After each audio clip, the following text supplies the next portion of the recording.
दोस्तों नमस्कार, ये है मार्गदर्शन फॉर सिविल सर्विसेज। मैं अनुराग चौधरी। दोस्तों आज की वीडियो में आप पढ़ेंगे यूपी बोर्ड की 6वीं कक्षा की पुस्तक हमारा इतिहास और नागरिक जीवन के नागरिक शास्त्र खंड का अध्याय 5 जिला प्रशासन। इसमें आप जानेंगे जिला प्रशासन और उसके मुखिया जिलाधिकारी के पद के बारे में, जिलाधिकारी की दिनचर्या किस प्रकार होती है, जिले का शासन कैसे चलाया जाता है और जिला प्रशासन के प्रमुख कार्य कौन कौन से हैं। इसके अलावा आप जिला प्रशासन के प्रमुख अधिकारियों और उनके कार्यों के बारे में भी इस अध्याय में पढ़ेंगे। अंत में हम इस अध्याय से संबंधित अभ्यास प्रश्नों को भी सॉल्व करेंगे जो 6वीं कक्षा के विद्यार्थियों के साथ प्रतियोगी परीक्षाओं की तैयारी करने वाले छात्रों के लिए बहुत ही उपयोगी है। तो आइए शुरू करते हैं यूपी बोर्ड की 6वीं कक्षा की पुस्तक हमारा इतिहास और नागरिक जीवन के नागरिक शास्त्र खंड का अध्याय 5 जिला प्रशासन। दोस्तों हमारा उत्तर प्रदेश जो है ये एक बड़ा राज्य है। पूरे राज्य का शासन एक स्थान से चलाने में कठिनाई आती है, इसलिए शासन की सुविधा के लिए पूरे उत्तर प्रदेश को 75 जिलों में बांटा गया है। प्रशासन में जिला बहुत ही महत्वपूर्ण इकाई है और राज्य की उन्नति जिलों के अच्छे प्रशासन पर निर्भर करती है। जिस राज्य में जिले का प्रशासन अच्छा होता है उस राज्य का सर्वांगीण विकास और उन्नति भी अच्छी होती है। दोस्तों जिला प्रशासन का मुखिया या नेतृत्वकर्ता कौन है, तो आप जान लीजिए। जिला प्रशासन का मुखिया या नेतृत्वकर्ता जिलाधिकारी यानी डिस्ट्रिक्ट मजिस्ट्रेट होता है। इसे जिलाधीश यानी डीएम या कलेक्टर भी कहा जाता है। जिलाधिकारी भारतीय प्रशासनिक सेवा यानी इंडियन एडमिनिस्ट्रेटिव सर्विस आईएएस का अधिकारी होता है। एक जिलाधिकारी की दिनचर्या किस प्रकार से होती है आइए देख लेते हैं। देखिए दोस्तों, आजमगढ़ जिले के जिलाधिकारी महेश कुमार का दफ्तर आजमगढ़ शहर में स्थित है। वह प्रतिदिन 9 बजे अपने दफ्तर पहुंचते हैं। आज 11 बजे जिले के सभी विभागों के अधिकारियों की बैठक है। यह बैठक जिलाधिकारी ने अपने दफ्तर में बुलाई है। शिक्षा, स्वास्थ्य, सिंचाई, कृषि सभी विभागों के अधिकारी आए हैं। उन्होंने एक एक करके सभी अधिकारियों से पिछले महीने किए गए कामों की जानकारी ली और आवश्यक निर्देश दिए। बैठक के बाद जिलाधिकारी महोदय ने फाइलें देखी। वह एक एक करके फाइल पढ़ते जा रहे थे, उस पर अपने आदेश भी लिखते जा रहे थे। फाइल देखते देखते 3 बज गए। वे प्रतिदिन 3 बजे से 4 बजे तक लोगों से मिलते हैं। तहसील पिपलौदा के कुछ किसान आए थे। उनके गांव की नहर में पानी नहीं आ रहा था। वे चाहते थे कि नहर की साफ सफाई कराई जाए ताकि उनके खेतों की भी सिंचाई हो सके। जिलाधिकारी महोदय ने जन सुनवाई कर ही रहे थे, तभी उनके पास फोन आया कि शहर के पास स्थित रुई के कारखाने में आग लग गई है।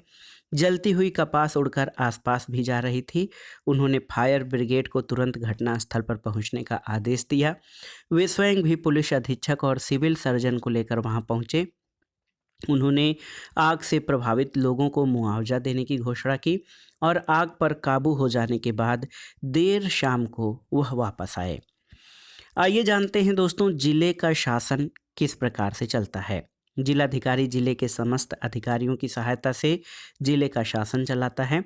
जनता के हित के सभी कार्यों को सुचारू रूप से चलाने की जिम्मेदारी जिलाधिकारी पर होती है।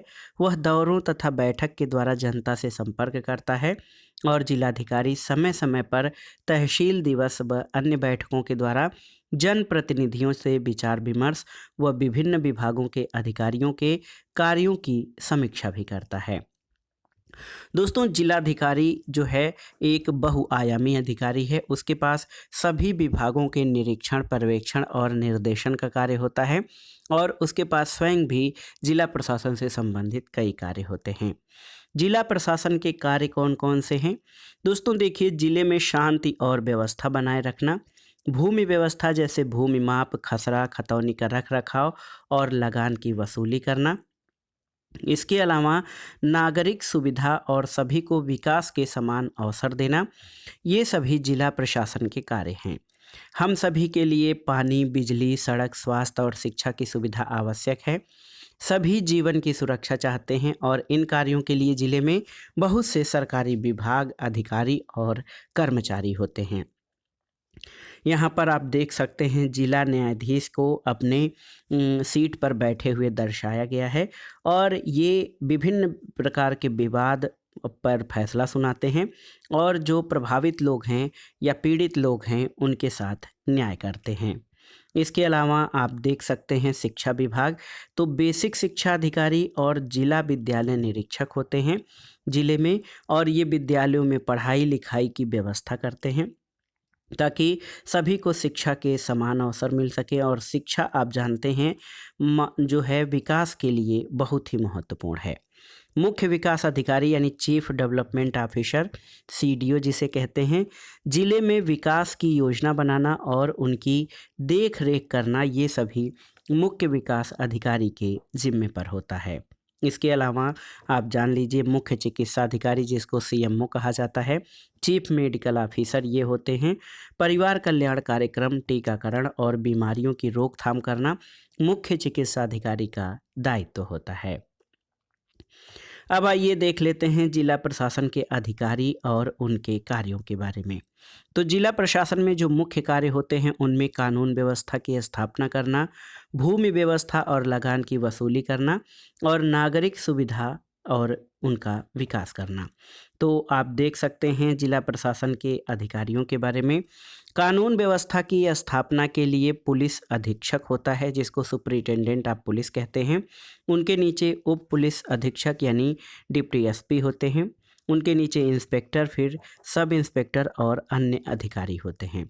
इसी तरह भूमि व्यवस्था और लगान की वसूली के लिए उप जिलाधिकारी, उनसे नीचे तहसीलदार, उनसे नीचे नायब तहसीलदार, फिर कानूनगो और पटवारी तथा लेखपाल होते हैं।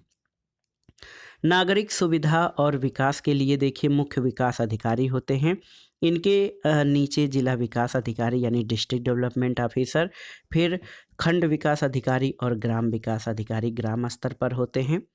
मुख्य चिकित्सा अधिकारी, जिला विद्यालय निरीक्षक, बेसिक शिक्षा अधिकारी और समाज कल्याण अधिकारी ये जिला प्रशासन के प्रमुख अधिकारी हैं और इनके द्वारा इनसे संबंधित क्षेत्र में जो है कार्यों को देखा जाता है। जिला विद्यालय निरीक्षक और बेसिक शिक्षा अधिकारी क्या हैं? तो दोस्तों जिला विद्यालय निरीक्षक जिले के माध्यमिक विद्यालयों की व्यवस्था देखता है, जबकि बेसिक शिक्षा अधिकारी ये जिले के प्राथमिक और उच्च प्राथमिक विद्यालयों की व्यवस्था देखता है। और दोस्तों ये सभी अधिकारी अपने अपने क्षेत्र में काम करते हैं। पुलिस लोगों के जान माल और अधिकारों की सुरक्षा करती है। कानून तोड़ने वाले को न्यायालय द्वारा सज़ा मिलती है और प्रत्येक ज़िले में जिला न्यायालय यानी डिस्ट्रिक्ट कोर्ट होता है जिसका प्रमुख जिला न्यायाधीश होता है। सज़ा मिलने पर अपराधियों को जेल भी जाना पड़ता है और ज़िले की जेलों में अपराधियों को सुधार कर अच्छे नागरिक बनाने का प्रयास किया जाता है। जेल के मुख्य अधिकारी जेलर और डिप्टी जेलर होते हैं। और आपसे यहाँ पर पूछा भी गया है कि आपके क्षेत्र में कौन सा पुलिस थाना है, उसका नाम बताइए। तो बहुत सारे बच्चे जानते भी होंगे कि उनके ज़िले में जो थाना है वो कौन सा है। आइए इस अध्याय में जो महत्वपूर्ण शब्दावली प्रयोग हुई है देखते हैं। लगान और भू राजस्व क्या है? तो दोस्तों भूमि पर खेती करने वालों से लिया जाने वाला कर या टैक्स, इसे मालगुजारी भी कहा जाता है। खतौनी क्या है? तो खेतों की संख्या और रकबे यानी क्षेत्रफल के विवरण से संबंधित है खतौनी। दोस्तों अध्याय के बाद आइए इस अध्याय से संबंधित महत्वपूर्ण प्रश्नों को सॉल्व कर लेते हैं जो 6वीं कक्षा के विद्यार्थियों के लिए बहुत ही उपयोगी होगा। पहला प्रश्न है जिले के प्रमुख अधिकारी कौन कौन से हैं? तो आप जान लीजिए जिलाधिकारी, जिला न्यायाधीश, वरिष्ठ पुलिस अधीक्षक, मुख्य चिकित्सा अधिकारी, जिला बेसिक शिक्षा अधिकारी, मुख्य विकास अधिकारी और जेलर ये जिला के प्रमुख अधिकारी होते हैं। जिला प्रशासन के प्रमुख कार्य कौन कौन से हैं?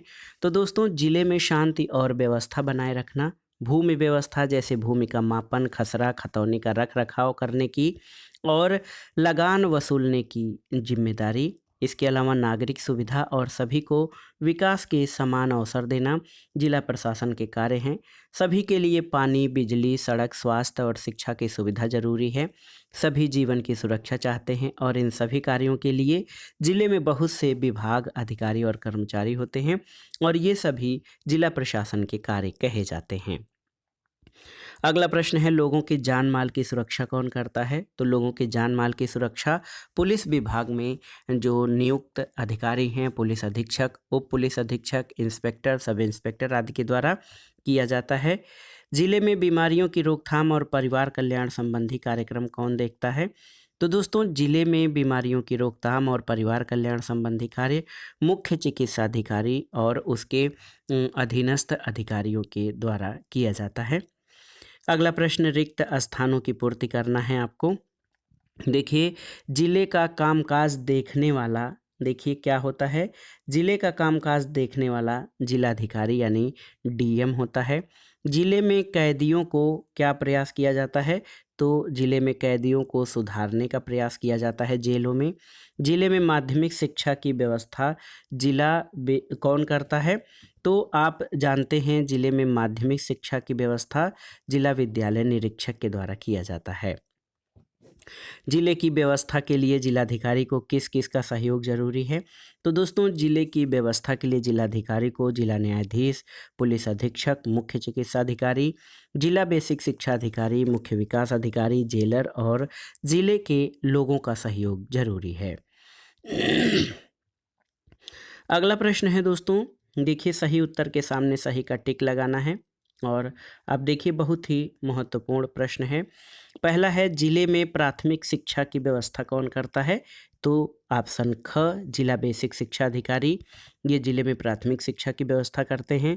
जिले में परिवार कल्याण के कार्य कौन करता है? तो परिवार कल्याण के कार्य जो है जिले में, ये मुख्य चिकित्सा अधिकारी के माध्यम से किया जाता है। और यहाँ पर देखिए, पता करके बताना है कि जिलाधिकारी, इसके अलावा निकटतम थाने का नाम, मुख्य चिकित्सा अधिकारी और जिले के पुलिस अधीक्षक का नाम। तो ये 6वीं कक्षा के विद्यार्थियों के लिए होमवर्क की तरह है और जो हैं बच्चे इसको पता करें। अब आप जान लीजिए दोस्तों, ये जो अध्याय था जिला प्रशासन का, ये बहुत ही महत्वपूर्ण है।